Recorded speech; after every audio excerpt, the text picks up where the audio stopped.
আজ সানডে সকাল সকাল ঘুম থেকে উঠে বাড়ির সমস্ত কাজকর্ম সেরে তাড়াতাড়ি করে স্নান পুজো সেরে রেডি হয়ে চলে যাচ্ছি পিসির বাড়ি।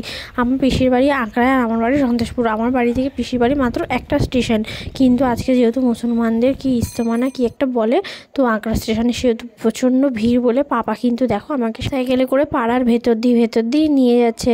আমি তাড়াতাড়ি করে রেডি হয়ে কিন্তু 10:30টার মধ্যে আমাদের সন্তোষপুর রেলগেটের সামনে চলে এসেছিলাম। আর পাপা এসেছিলো সন্তোষপুরে বাজার করতে, তো ওখান থেকে কিন্তু আমাকে পাপা নিল। এখন আমরা পাড়ার ভেতর দিয়ে সাইকেলে করে যাচ্ছি পিসির বাড়ি। দেখো পিসির বাড়ির কাছাকাছি কিন্তু চলেও এসেছি তোমাদের সাথে কথা বলতে বলতে। ওই যে দেখো দূরে দেখা যাচ্ছে পিসির বাড়ি।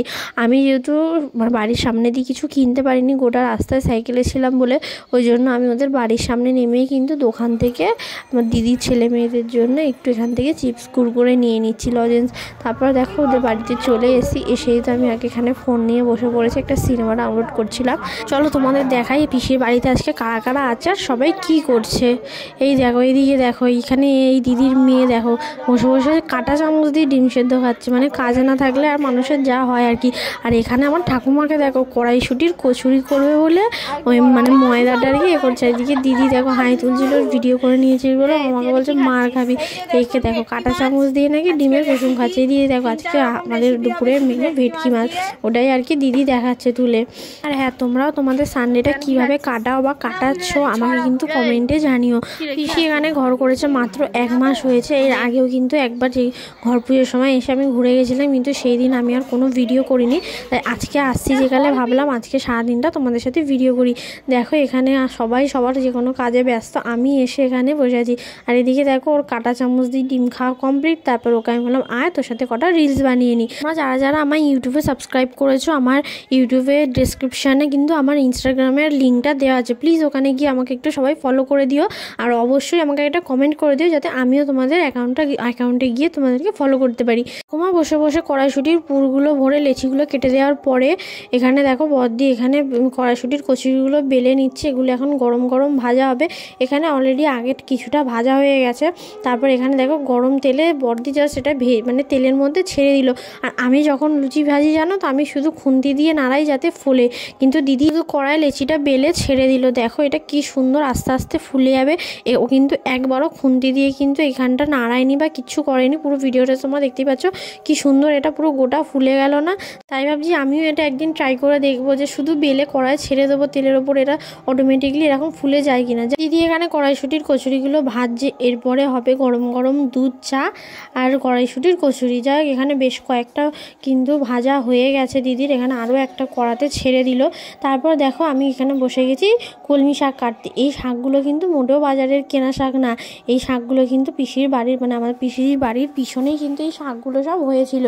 আর এই শাকগুলো না দারুণ টেস্ট, মানে বাজারের তুলনায়, বাজারে যেগুলো কিনতে পাওয়া যায় সেই তুলনায় এগুলোর কিন্তু ভীষণ টেস্ট। যাই হোক আমি ওই শাকই 4-5টি পিসি তুলে নিয়ে এসেছিলো আর আমি ওটাই ওখানে কেটে দিচ্ছিলাম। ওখানে দেখো দিদি চাও বসিয়ে দিয়েছিল, চা হয়ে গেছে আমাদের চা আর কড়াইশুঁটির কচুরি। সন্ধ্যেবেলা পায়েস হবে বলে ঠাকুমা এখানে নলেন গুড় নিয়ে এসেছিলো, সেটা দিয়ে আমি দিদিকে বললাম আমাকে একটুখানি ভেঙে দিয়ে আমি একটুখানি এটা কড়াইশুঁটির কচুরিটা দিয়ে টেস্ট করি কেমন লাগে। ও আমাকে বলছিল এটা হাত দিয়ে ভাঙা যাবে না, আমি চেষ্টা করে একটুখানি ভেঙেছি। আর বাকিটা দেখো দিদি নড়া দিয়ে আমাকে ভেঙে দিল। তো ওকে আমি বলছিলাম যে দেখে টেস্ট করে, এটা আমি ফার্স্ট টাইম খাচ্ছি কড়াইশুঁটির কচুরি খেতে কেমন লাগে। আর এদিকে দেখো এই বাচ্চাগুলি সারাদিন শুধু ফোন আর ফোন। দেখ দিদিকে বললাম যে ক্যামেরাটা ধরে দে, আমি এটা টেস্ট করে বলি ততক্ষণ কেমন হয়েছে। আমার কিন্তু বেশ ভালোই লেগেছে। যাই হোক তোমরাও কোনোদিন পারলে খেয়ে দেখো, এটা কিন্তু বেশ ভালোই লেগেছে। আমার দিদির অতটা খুব একটা ভালো লাগেনিও বললো, কিন্তু আমার কিন্তু বেশ মোটামুটি ভালোই লেগেছে। গুড়টা যেহেতু মিষ্টি, তারপর থেকে আমি যেই চাটা খেয়েছি চাটা আমার পুরো পাঞ্চা লাগছে। আমি জানো তো দুধ চা একদম চিনি ছাড়া খেতে পারি না। দুধ চা কেন যে কোনো চাই আমার চিনি ছাড়া একদম ভালো লাগে না। তারপরে দেখো দিদি ওখানে বসে একটা গোটা লাউ কেটে নিল, ভেটকি মাছের মাথা দিয়ে লাউ হবে। আর এইখানে দেখো সব রকমের কাটাকুটি প্রায় রেডি। বেগুনি হবে তার জন্য বেগুন কাটে রেখে দিয়েছে। তারপর ওখানে মাংসের আলু কাটা, আদা রসুন ধনেপাতা সব কিছুই এখানে কাটাকুটি কমপ্লিট। আমি আর দিদি মিলে পিসিকে অনেকটাই হেল্প করে দিলাম। তারপর এখানে দেখো আমি মাছটা ভালো করে ধুয়ে দেওয়ার পর পিসি এখানে কিন্তু মাছটাতে ভালো করে নুন হলুদ মাখিয়ে নিল। আর এখানে দেখো পাপা এখানে ড্রাম কাটছে গাছ বসাবে বলে। ওখানে দেখো কিন্তু ভাতও আমাদের হয়ে গেছে। ভাত হওয়ার পর একে একে সমস্ত রান্না কমপ্লিট, অনেকটা দুপুর হয়ে গেছে। আমরা সবাই মিলে বসে পড়েছি খেতে। আমি, ঠাকুমা, পাপাইদা, বড়দি সবাই কিন্তু বসে পড়েছি খেতে। প্রথমেই ভাত আর শাক ভাজাটা দিয়ে খেলাম। শাক ভাজাটা সত্যি অসাধারণ টেস্ট ছিল। তারপরে বড়দি একে একে সবার পাতে একটা করে বেগুনি আর একটা করে গন্ধরাজ লেবু দিয়ে দিল। আর ওই যে লাউ দিয়ে যে মাছের মাথাটা হয়েছিল আমি আর ওটা খাইনি। আমি একটু মাছ দিয়েই সর্ষে, ওই যে ভেটকি মাছটা ছিল ওটা কিন্তু সর্ষে বাটা করেছিল পিসি, যায় ভালোই করেছিল বেশ। তারপর ওটা দিয়ে ভাত খেয়ে আমি শেষ পাতে একটুখানি চাটনি নিয়ে নিলাম। আর তখনও কিন্তু কারোর খাওয়ায়নি, সবার ফার্স্ট আমি খেয়ে উঠেছি। সবাই তখনও বসে খাচ্ছিল। হাই গাইস, আমরা এখন এসছি বাইরে একটু ঘুরতে, না ঠিক বড়দি ফোনে দেখা, ওর ফোনের ভিডিও আপলোড হচ্ছে না, ঘরের ভেতর নেট স্লো চলছে, ওই জন্য ভিডিও আপলোড করবে বলে রাস্তায় এসছি। ওই জন্য একটু এসছি, খেয়ে দিয়ে দুপুরবেলা একটু হাঁটতে যাচ্ছি।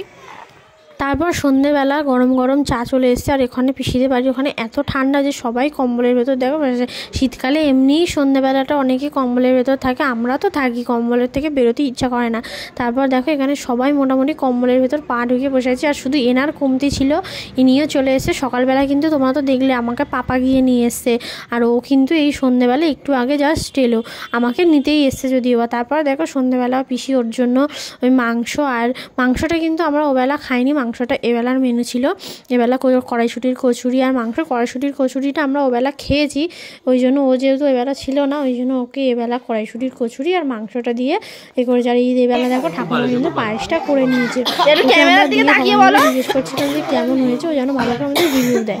জল লাগবে, জল। খাওয়া দাওয়া সমস্ত কিছু কমপ্লিট করে এখন যাব বাড়ির দিকে। রাতে আর এখানে থাকবো না, কারণ এখানে শোয়ার প্রচুর প্রবলেম হয়, ওই জন্য খাওয়া দাওয়া করে আমরা যাচ্ছি বাড়ি। আর এখানে দেখো পিসি আর বড়দি মিলে বিকেলবেলা গিয়ে হাট থেকে কতগুলো গাঁদা ফুলের গাছ নিয়ে এসছে, ওটাই কিন্তু ওরা দেখছিল।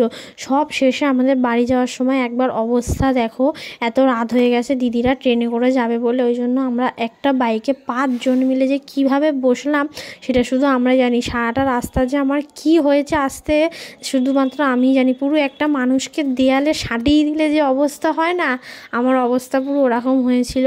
আর হাতে আমার একটা ছেড়ে 3-3টে ব্যাগ, খাওয়ারের ব্যাগ, ফুলের ব্যাগ আর আমার ব্যাগ। যাই হোক এখানে সব কিছু ঠিক ছিল শেষ পর্যন্ত। শুধু একবার তোমরা ভিডিওর এন্ডে আমার দিদির মেয়েটাকে দেখো, ওকে কোথায় তুলে দিয়েছে। ভিডিওটা ভালো লাগলে লাইক করে দিও ভাই।